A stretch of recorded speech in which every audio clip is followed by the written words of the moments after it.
dương ngào tha hai ở với ban chi ca lụm ba rồi bỏ tệ để chốn cứ chia ở cả sầm rạp dương thưa chỉ vào cảm bà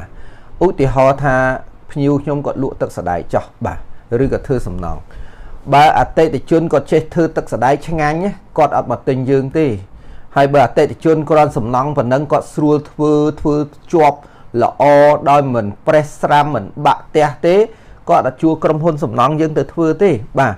chẳng nè tặng óc này thời vô tha ca lùm ba rồi bỏ tê để chôn cứ chia ọc ca đại dương ai bằng cái business nền bà thời vô thành chẳng dương bằng cái business cứ cô bùm non muối từ đó sai pa nhà ha oi tê để chôn bà tê để chôn không miên pa nhà ha nâng tế không miên ca lùm ba tế dương không miên ọc ca bằng cái business tê bà chẳng thì dây làm vĩnh ca lùm ba rồi bỏ tê để chôn cứ chia ọc ca vừa ở dương bằng cái một con bó rực xị bàn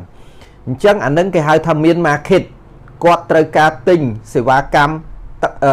sầm nòng quạt trời ca tinhផលិតផលទឹកសដែកដោយសារគាត់អត់ចេះធ្វើបាទនឹងគេហៅជាឱកាសគាត់ត្រូវការទិញដើម្បីដោះស្រាយបញ្ហាគាត់បាទអានឹងហៅមាន market បន្ទាប់ពីមាន market ហើយយើងត្រូវសិក្សាពី marketing បាទ market និង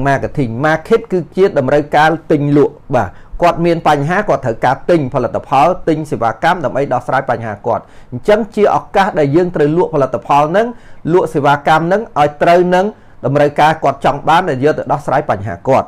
ទី2នៅពេលដែលមាន market ហើយត្រូវតែមាន marketing ស្អីទៅ marketing គឺប្រកួតប្រជែងយើងលក់ទឹកសដែកដៃគូយើងគេលក់ទឹកសដែកដែរ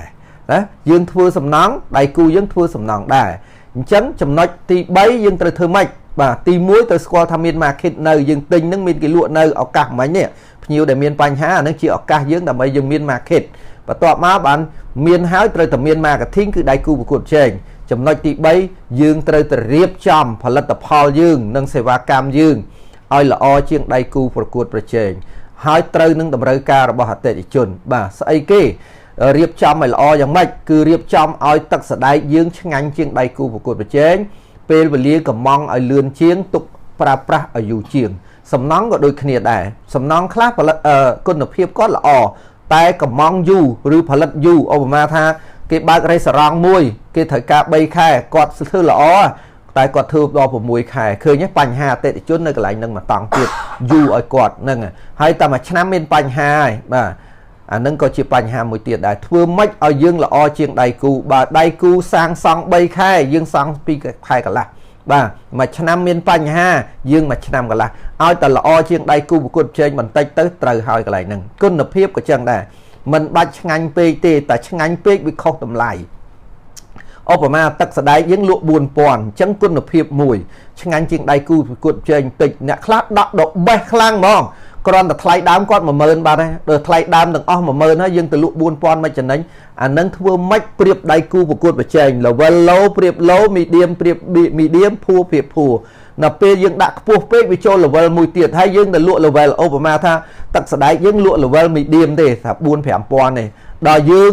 អ្វីដែលគ្រឿងផ្សំយើងទាំងអស់ level rich ហើយយើងទៅលក់ medium គឺអត់ត្រូវទេកន្លែងហ្នឹងគឺប្រៀបដៃគូប្រកួតប្រជែង medium ប្រៀប medium low ប្រៀប low rich ប្រៀប rich ទៅជោគជ័យកន្លែងហ្នឹងបាទអរគុណច្រើនបើបងប្អូនយល់អ្វីដែលខ្ញុំនិយាយមានន័យថាការរកស៊ីរបស់យើងជាឱកាសដែលយើងអាចរកស៊ីមានផលចំណេញហើយឲ្យតែយើងយល់តម្រូវការអតិថិជនហើយនឹង